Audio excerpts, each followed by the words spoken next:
Hi, this is Sean, and this is a open letter, video letter to a local business here in Spokane called The Vault. And I couldn't sleep last night, actually, because I was at The Vault last night, and I really want to see the business succeed. And so I decided the first thing I should do is record a video because I don't have time to type this, and I'll try to type this later. Um, so this is early in the morning, and I'm just waking up, but the thoughts are fresh from last night, so let me share them with you. Again, this is designed to help you succeed because I really want you to succeed. And the way you're going, I fear that you're not going to. So this is an investment from a customer trying to give you some feedback. So the Vault is a restaurant slash club that's modeled after 1920s speakeasy. It's in an old bank vault. The space is fantastic. Great job with the decorating. Walls are a little sparse. Could put some black and white photos up that are more period pieces like 1920s or artwork that would be reminiscent of 1920s. Something that fits that theme. But for the most part, the space got it right. You almost lost me as a customer the moment I walked in the door, however, because you have two doormen there. One's dressed up in a suit, although it's not a suit that's a period suit, which would have fit the theme nicely. And if you had topped it off with a fedora, then that would have been fantastic. And then you have another gentleman there who's dressed up in an untucked white long-sleeve shirt, dark jeans. I think he had a t-shirt under, colored t-shirt on under the white shirt. It looked tacky. It didn't fit the space. And from that moment, your brand was broken, and you were fighting to keep me in the space and keep me identified with your brand. Now, I think that I am your target market, late 30s,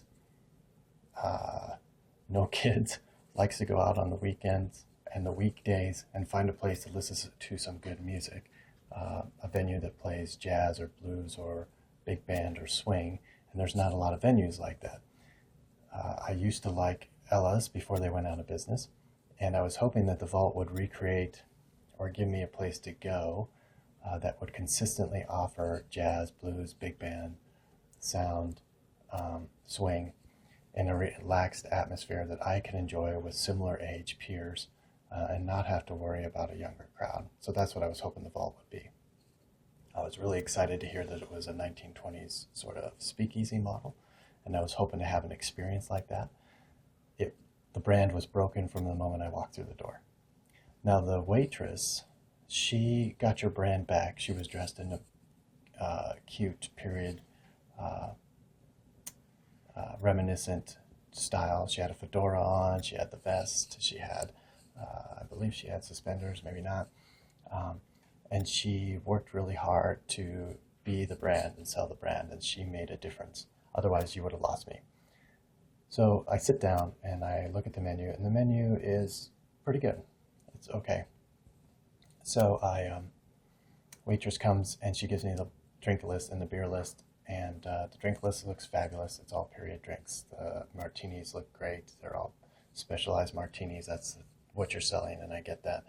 I'm a beer guy, so I turn to the beer list, and right away there's some beers on the beer list that are blacked out with black marker, which looks tacky. It doesn't look classy, it looks tacky. But you seem to have some quality microbrews on there, and I ordered one of those, and then I discovered that you're out of that, and then you were out of my second choice. So then you had two strikes against you. First impression was broken when I first walked in with your bouncer or doorman. Then you regained a little bit of my trust with the waitress, and then you broke it again with a beer list that was not accurate and was tacky. Then I order my food and discover that you are out of fries on a Wednesday night. And my burger, you're also out of onions on a Wednesday night. So now we've got two strikes. I'm sorry, three strikes. And if it hadn't been for the efforts of your waitress, she was so accommodating and she was so apologetic that we stayed, and the band, which happens to be one of our favorite bands, I would have walked out and I would have returned. You're missing this. You've got a tremendous opportunity. You've got a fantastic space, and you've only taken it 70% of the way there, and it's the 30% that's going to sink you. And I'm really concerned about that because I want a place to go hang out. I want a place to relax, to connect with other people that have similar interests, to be a place that I could go to regularly once, twice a week, spend money for you. And you're breaking it and you're losing it. And there's just little things that you could do to tighten it up. The band was excellent. The band was a trio from 6 Foot Swing, and they were playing all sultry blues music, and it was perfect for what we were looking for that night. The problem is, behind the stage, there are these graphics of modern day Times Square. Now, why you would put graphics of modern day Times Square in what's supposed to be a 1920s speakeasy, I don't know, but again, it breaks your brand. And then we find out that on Friday and Saturday nights, you don't have live music. Well, you have live music, but it's DJ, and it's targeted for a younger crowd.